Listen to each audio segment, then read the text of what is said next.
Hello, my ছাত্ৰ ছাত্ৰীসকল আজি তোমালোকৰ কাৰণে এটা ইম্পৰ্টেন্ট ভিডিও লৈ আহিছো MCQ class 10 maths chapter number 13 পৃষ্ঠকালি আৰু আয়তন এই চেপ্টাৰটোৰ পৰা হিন্দী মিডিয়ামত অলৰেডি মই MCQ দি থৈছো এইখিনি চাব পাৰা আৰু আজি মই কেইটামান তোমালোকক MCQ দি দিম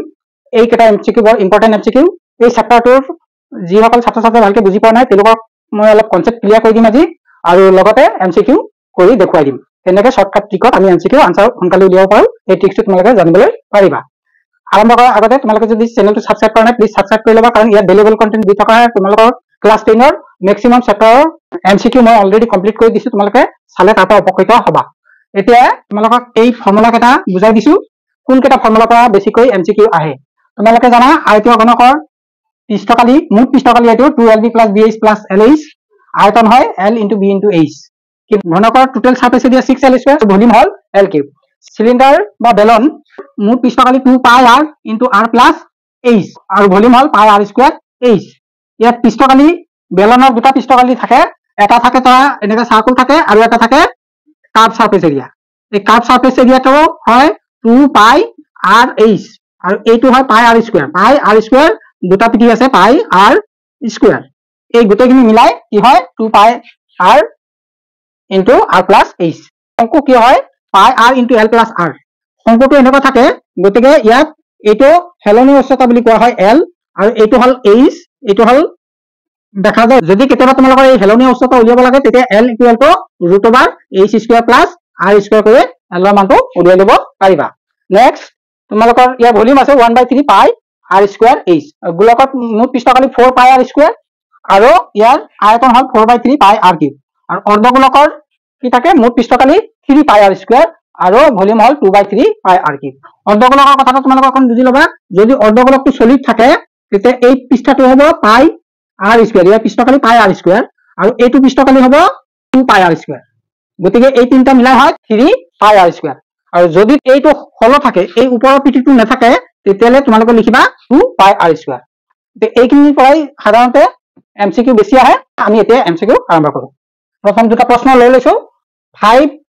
সেন্টিমিটাৰ বাহু বিশিষ্ট তিনিটা ঘনক মূৰে সংযোগ কৰি পোৱা চৌপলটোৰ মুঠ পৃষ্ঠকালি কিমান হ'ব তিনিটা ঘনক একেলগে যেতিয়া তোমালোকে জয়েন কৰি দিবা তেতিয়া কি হ'ব L = হ'ব 15 সেন্টিমিটাৰ ব্ৰেথ আৰু হাইট একেই থাকিব 5 সেন্টিমিটাৰে থাকিব কি উলিয়াবলৈ কৈছে চৌপলটোৰ মুঠ পৃষ্ঠকালি চৌপলটোৰ মুঠ পৃষ্ঠকালি 2LB L টো কিমান পালা 15 ইনটু ব্ৰেথটো 5 আছে গতিকে প্লাস কৰি দিবা তাৰ পিছত প্লাস BH B2 5 H2 5 গতিকে 5 * 5 এটো 5 * 5 হল তাৰ পিছত LH মানে 15 ইনটু H ৰ ভ্যালু কিমান 5 এটো 75 + 25 + 75 তাৰ মানে এটো 175 হল 175 2 দি মাল্টিপ্লাই কৰা 2 * 175 350 সেন্টিমিটাৰ স্কয়াৰ গতিকে অপচন A নেক্সট কোৱেশ্চনটো আছে এটা গোলকৰ বেগ দুগুণ কৰি পোৱা গোলকৰ মুঠ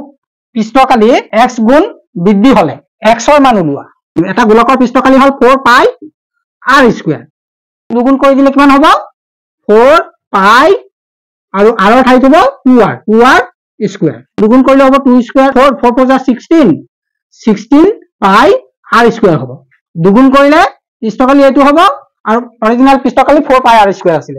এতিয়া আমাক কি কৈছে ইয়াৰ x গুণ x * 4πr² = হ'ব 16πr² গতিকে এই x ৰ মানটো উলিয়াবলৈ কৈছে গতিকে এইটো 4 টো এফালে ডিভাইড কৰি দিলে হৈ গল 16πr² 4πr² ডিভাইড কৰি দিয়া গতিকে πr² টো কেনসেল হৈ যাব গতিকে 16 / 4 কিমান হ'ব आंसर 4 হ'ব গতিকে অপচন হ'ব C থ্ৰিলে আহো ইয়াত কৈছে দুটা শংকুৰ উচ্চতাৰ অনুপাত 1:3 আৰু ব্যাসাৰ্ধৰ অনুপাত 3:1 হলে আয়তনৰ অনুপাত উলিয়াবলৈ কৈছে শংকু দুটাৰ উচ্চতা ধৰা এটা h1 আৰু এটা h2 আছে h1 * h2 কিমান আছে 1:3 আৰু r1 * r2 দিয়া আছে 3:1 এতিয়া আমাৰ ইয়াৰ আয়তনৰ অনুপাত উলিয়াবলৈ কৈছে গতিকে শংকুৰ আয়তন কি আছিল 1/3 পাই r1² h1 পিছৰটো কি হ'ব 1/3 পাই r2² h2 3 কেনসেল যাব পাই পাইও কেনসেল যাব গতিকে আমি ইয়াত আমি মান কেটা বহাই দিলে হল r1 আছিল 3 3 স্কয়ার কৰিলে 9 হ'ব ইনটু h1 আছিলে 1 গতিকে এইটো 1 কাটি দিয়া তাৰপিছত r2 আছিলে 1 h2 আছিলে 3 গতিকে কেনসেল কৰিলে কিমান হ'ব 3/1 3:1 এইটো অপচন হ'ব ইয়াৰ আনসাৰ এতিয়া কোৱেশ্চন নাম্বাৰ 4 টো লম একে ব্যাসাৰ্ধৰ দুটা অৰ্ধগোলকৰ সমতল পৃষ্ঠ দুটা সংযোগ কৰি পোৱা দুটা বস্তুটোৰ বক্ৰপৃষ্ঠৰ কালি হ'ব তো দুটা অৰ্ধগোলক যদি এনেকৈ সংযোগ কৰি দিও কি হ'ব এটা বৃত্ত হৈ যাব বৃত্তৰ বক্ৰপৃষ্ঠৰ কালি কিমান 4 পাই r স্কয়াৰ গতিকে এটো মুখমুখ ওলাই যাব 4 পাই r স্কয়াৰ অপচন বি এতিয়া কোৱেশ্চন নাম্বাৰ 5 লৈ ইয়াত দিছে এটা দুটা বস্তুৰ আকৃতি সলনি কৰিলে আয়তন বৃদ্ধি হ'ব হ্ৰাস হ'ব একে থাকিব দুগুণ হ'ব যিকোনো বস্তু এটা যেতিয়া আমি তাৰ আকৃতি সলনি কৰি দিও ধৰা এটো গোল আছে ইয়াৰ আকৃতি যদি আমি সলনি কৰি চেপেটা কৰি দিও আয়তন একেই থাকিব কিন্তু সলনি হ'ব কি পৃষ্ঠকালি সলনি হ'ব পৃষ্ঠকালি বৃদ্ধি হ'ব পাৰে হ্ৰাস হ'ব পাৰে ঠিক আছে নেক্সট 40 cm বাই 22 cm জোখৰ আয়তাকাৰ কাগজ এখিলা মেৰিয়াই 40 cm উচ্চতাৰ খোলা বেলন আকৃতি হলে বেলনটোৰ ব্যাসাৰ্ধ কিমান হ'ব এখিলা কাগজ আছে এইটো 22 আছে এইটো 40 আছে গতিকে মেৰিয়াই দিলে কি হ'ব এই বেলন আকৃতিটোৰ কি হ'ব এইটো 40 আছে অৰ্থাৎ এই ৰাউন্ডটো কি হ'ব 22 cm এই ৰাউন্ডটো কি কোৱা হয় বৃত্তৰ পৰিধি গতিকে আমি জাস্ট পৰিধি ফৰ্মুলাটো ইউজ কৰি দিলে হৈ গল 2 পাই r equal to 22 2 multiply 22/7 multiply r equal to 22 পালা গতিকে 22 এভালে লৈ যোৱা r equal to হ'ব 22 multiply 7 divided by এই দুটা ডিভাইড হ'ব 2 multiply 22 গতিকে এইটো কেনসেল হৈ যাব গতিকে 7/2 7 ৰ হাফ কিমান হ'ব 3.5 গতিকে এইটো হ'ব অপচন এতিয়া কোৱেশ্চন নম্বৰ 7 লৈ 8 cm by 6 cm by 2 cm জোখৰ পেন্সিল বাকচ এটাত আটাইতকৈ বেছি কিমান দীঘল পেন্সিল ৰাখিব পৰা যাব এইটো এটা ফৰ্মুলা আছে এটা এনেকৈ যদি বাকচ থাকে বাকচৰ এই কৰ্ণৰ ফৰ্মুলাটো হ'ল কি √l² + b² + h² কৰি দিলে হ'ল এই কৰ্ণটো যিমান হ'ব কিমান দীঘল পেন্সিল তুমি তাত বহাব পাৰিবা গতিকে ইয়াত কৰ্ণটো উলিয়াই দিলে হ'ল 8² + 6² + 2² এইটো হ'ব 64 + 36 + 4 ঠিক আছে এইটো হ'ব 104 √4 multiply 26 4 বৰ্গমূল 2 √26 এইটো বুজি পাইছা এনেকা এটা প্ৰশ্ন আহে ইম্পৰ্টেন্ট প্ৰশ্ন কোৱেশ্চন নম্বৰ 8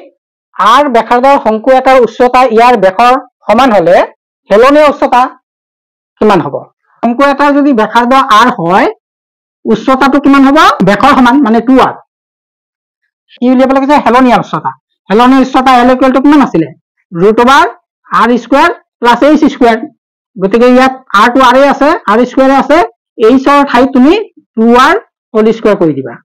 এটা কিমান হ'ব √r² + 4r² equal to কিমান হ'ব √5r² r² বৰ্গমূল ল'ব পাৰিবা গতিকে √5 r হ'ব ইয়াৰ আনসাৰ অপচন সি টো হ'ব গতিকে এই ফৰ্মুলা কেইটা ভালকৈ মনত ৰাখিবা এই ফৰ্মুলা কেইটাৰ পৰাই এমসিকিউ